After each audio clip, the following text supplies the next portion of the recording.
They can support themselves with their oil and with just their ingenuity. But if they're pressed, if this new government in Syria tries to squeeze them out. What a quote. Yeah, it's a great kind of one, a bar. Yeah.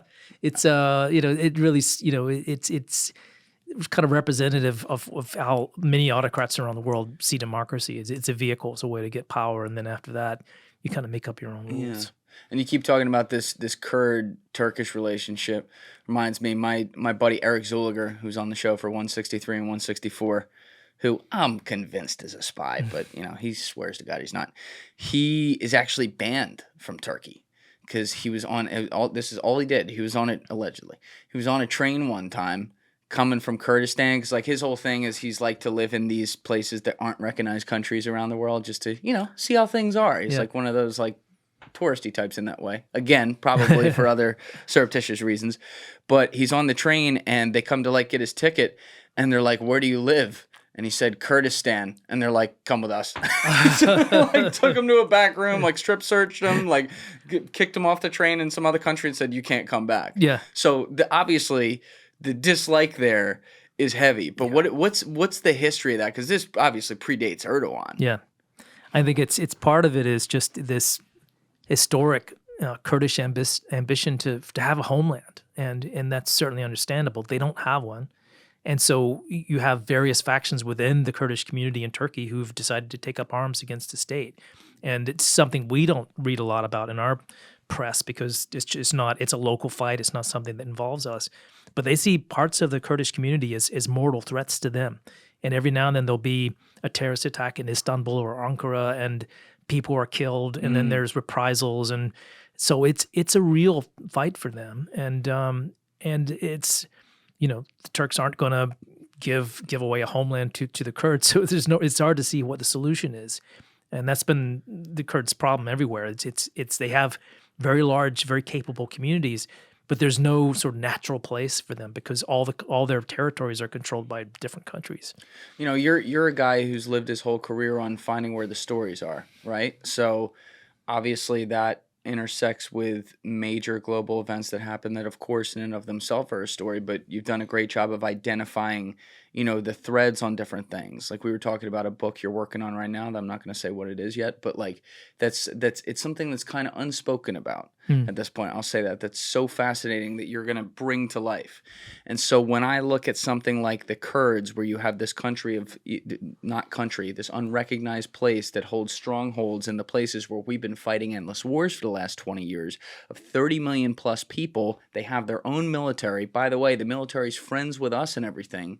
They are having clashes that include potential terrorist attacks with Turkey. They're trying to fight for getting their own land. This is an unbelievable story of a very capable place. It's not like it's 500,000 people or something like that. Yeah. Why do you think it is that it's what you just said, where it's like, oh, it's just something that's not really reported locally here? Yeah. To me, it seems like it's got the hallmarks of something that could be in the movies tomorrow. Yeah, and we don't know which way this is going to go because they do have assets, including oil, because both in Kurdish Iraq and also the Syrian parts where the Kurdish control are some of the most oil-rich parts of those two countries. It gets better. So they do have, they can sustain their economy if everybody leaves them alone. They would be very, very happy, I think, at least the ones in Syria, to just have their enclave. It doesn't have to, they don't care if it's recognized by the UN or not. They just want to be left in peace to have their own thing. They can support themselves with their oil and with just their ingenuity. But if they're pressed, if this new government in Syria tries to squeeze them out, then there's seeds for a future conflict. There's because they're not going to take that quietly. There's going to be fighting. And so they feel like they don't. To be clear though, in what you're saying, they feel like they don't live in peace at all right now. They feel like they're constantly at war. Is that right? They're having to constantly protect the little bit of autonomy they have, and they feel like it's sort of on a razor's edge. And that right now they're doing okay because Uncle Sam has got their back. Uncle Sam has troops in Syria and in Iraq, and they're sort of keeping their enemies at bay. If the United States decided tomorrow to pull out all those troops, it could be a completely different situation. They would have to fight against a Syrian army or against other foes, or have to really be subject to real repression from the Turks if they decide that, well, America's not a problem anymore. Let's try to assert greater control over Kurdish areas. And so that's all, these are all plausible scenarios right now. A lot of chaos could be out there, man. That's the thing. And you talked about, trying to find the next story. Part of what I have the luxury of being able to do, because I don't often have to go out and cover breaking news. It's not where I am. I'm a few steps back. And you can start to think about, well, what's the big trend here? What's the thing that nobody else is noticing? Or even to look back at something historically, as I'm trying to do right now in this latest book project, is to look at, well, here's this big problem we have right now, but where did that start and how did we get here? And Black Flags is like that a little bit too. We suddenly had this thing called ISIS and everyone was surprised by it. But if you look back to see where it came from, if you rewind the tape to 2002 and 2003 or even further back than that, you can see the seeds that are being planted for what becomes major international problems. And if we had been smarter, if we'd had, better leadership or just more foresight, might have gotten ahead of some of those things. Now, if I remember correctly, you started working on Black Flags shortly before things blew up in the summer of 2014, right before, right? Yeah, so late 2013, I'm starting to trying to convince my publisher that this is actually going to be a big problem, that nobody heard of ISIS, and they were just beginning to call it. In fact, they didn't call it ISIS yet, but it was just the Islamic State of Iraq, but then adds ISIS or Syria to it, become ISIS. And I knew where they came from. I knew about Zarqawi. I knew his story. And I thought, God, these guys are dangerous. And when you see them starting to knock off towns and take on territory, that seemed to me to be, hair on fire, alarming. And to kind of make the case that this is something that Americans should worry about, that took a real sales pitch to get people to care about it. Yeah, and then they saw people being burned in boxes on fucking YouTube, and they said, "Write it." Right, that's right. The first beheading on video camera. Like, that's the winner. Let's go. People need to know about this. Yeah. So, but basically, that's that angle, that Zarqawi angle, if I remember correctly, is getting on your radar maybe like 2012-ish, 2013. So those earlier years we talked about, 09, 10, 11, even a guy like you who's literally like out there reporting on all these areas, it was still this quiet thing of like, ooh, remember that guy who died and the remnants of him? That's like really becoming a problem now. So it wasn't necessarily like talked about. Yeah, and look, they're back and they're in Raqqa now. Look, they're taking over tribal areas in western Iraq now, and still because amid the chaos of Arab Spring, that everybody is focused on, wow, there's this revolution in Egypt, and Egypt has a democratically elected government for the first time, ever, and all these governments are falling, and so nobody's really paying attention to this other little thing that's happening in the periphery of a civil war, which turned out to be hugely important. I mean, ISIS became It changed American politics because Americans were so, just frightened and repelled by what they were seeing on their TV screens about this group and what they were doing, that everybody united in just the desire to crush them. This is what we actually did beginning in 2016. Yeah, and I remember that. Like, I remember the Paris attack in fall 2015. Like, it was terrifying because then you'd read the story about how they got in and what they did, and you're like, this is like trying to find a needle in a haystack. They could be anywhere, and they have zero. Like, they made Al Qaeda look humane. Yeah, they did, and they had this very insidious way. Al Qaeda was an organization that if you're part of Al Qaeda, you had to join. You had to be allowed in. You had to kind of pass all the tests.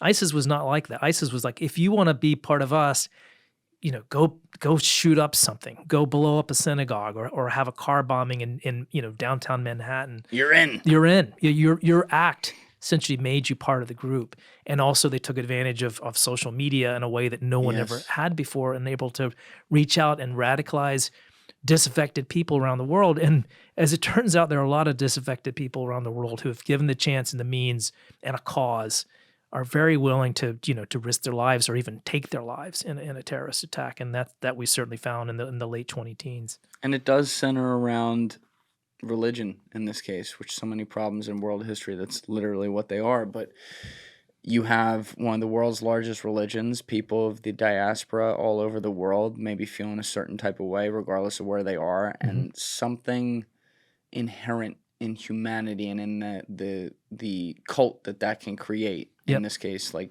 this is an example of a cult within a religion. calls them home to Yeah. have to do, or around the world. But you get my point. To have to do horrible things in the name of something that's supposed to be about peace. Yeah, and there's always things that are layered on top of that because it's Yes, not just a religion, and there are many wonderful Muslim people that I know and that's very right. enlightened and just good people. But when you have a minority or a religion that feels a religious group that feels that they're oppressed for some reason, and that's particularly the case in Europe, where you have kind of ghettos of Muslims, kids who've never lived in a Muslim country, but they felt their entire life that That's right. they're the other, they're different from everyone else. They're not treated the same. And the kids involved in the Paris attack in 2015, they came from the sort of the back streets of places like Brussels, Yes, places where Muslims felt marginalized. So it's not just the religion, but it's the religion based on, layered on top of grievances. And they may be very particular. They may have to do with where they grew up or their economic circumstances, or it might just be personal problems. And we've seen sure. that here in this country Yes, again and again. The guys that pick up a gun and shoot up a school, there's often like just personal problems. Yeah, personal problems, and they just find, they just are empowered for some reason to act out. And if they can blame their behavior on a greater cause or on religion or something else, then they're not just some wacko that killed himself. They're doing it for a reason in their mind. You raise a great point, and that's something where we have to look inward on this, and where the West, and I'm including the United States, Europe, and all these different countries, absolutely have to reconsider how they've done things. You know, when you have immigration, it's supposed to be a beautiful thing, especially with first world countries. Like, our country is built on that. We're looking at the skyline right here. Yeah. Like I didn't even have any people here before 1900. I love that. But you have to have systems that work, because when you create systems where people are incentivized to just come in through borders and not have legal immigration because your system is broken, to be Yeah. clear, people who are trying to find a better life then come through in high volume, and said countries, whether it be the United States or all these different countries in Europe, aren't equipped to deal with that. Yep. So they create a self-fulfilling prophecy where they're like, all right, well, let's stick them all right here. Sure, nothing bad will happen Yeah. there. Yeah. And you foment that anger right there. Yeah. And I've seen this. This is something I didn't understand when I was younger, but I see it now, and it makes me want, shit just feels very broken, but it makes me want to be a part of that conversation to how do we fix immigration to be able to have a world where everyone kumbayas and Yeah. holds hands together. But we have to talk about that, and how fast we allow immigration to happen, and what that could mean for the future of immigration, which is that it won't happen at all, because people will learn to despise each other, Yeah. be it the immigrants on the people they live among or aren't allowed to live among, or the people who were originally there seeing immigrants coming in and seeing violence, in this case, or the worst that some of those people have to offer, as opposed to the best among them. Yeah, exactly. I think when immigration works is when there is integration, when people Yes. can come to this country and they can get a job, they can become citizens, and they want to be. That's right. You'll never meet a more sort of patriotic American than people who have made the choice to come here and have gone through gone by the rules, and were able to get the visa and eventually That's right. citizenship. And they're excited to be Americans, and they end up as groups doing better than the rest of us. I mean, you can look at some of these sort of specific demographic groups that are essentially first generation immigrants, but they've came over, assimilated into American society, and they're doing really well, making more money than sort of on average people that grew up here. But it's not the case for people who come over and then become, never are integrated, never really right. become part of society, and then they become sort of ghettoized. They're sort of estranged from the rest of us. They don't like us. We're suspicious of them. And you really see that, unfortunately, in Europe even more than here. That when they're in the groups that come over are just never welcome. They never feel like they're Dutch or they're British or they're German. They're always viewed as being other, and that creates resentments, and then resentments turn into something often much worse. Yeah, and I think the obvious elephant in the room there, though, is also that a lot of these countries in Europe, be it first world countries or whatever, they're historically of like one type of person. Yeah. Whereas we have a melting pot here. So Yeah. we're used to it Yeah. in that way. We still have our problems that we got to fix with this, but it's like we at least understand what that is. I grew up with someone of every different race and background, and there are places in Europe where through no fault of the people there, that's not necessarily what they did. Yeah. And so you see people come in who just have a different way of life in certain ways, and it creates those natural prejudicial suspicions, if you will, and that's what goes to this self-fulfilling prophecy we've been talking about. Yeah, and you're right. It's a lot less obvious here because you can see someone of a different ethnicity and you don't know where they're from. And in France, you see somebody who's wearing a certain outfit or has a different complexion, then they're not sort of ancestrally French. That's right. And so they stand out, and that's different about European countries than where we live. Watching the video, guys. If you haven't already subscribed, please smash that subscribe button and check out this clip's full podcast episode by clicking here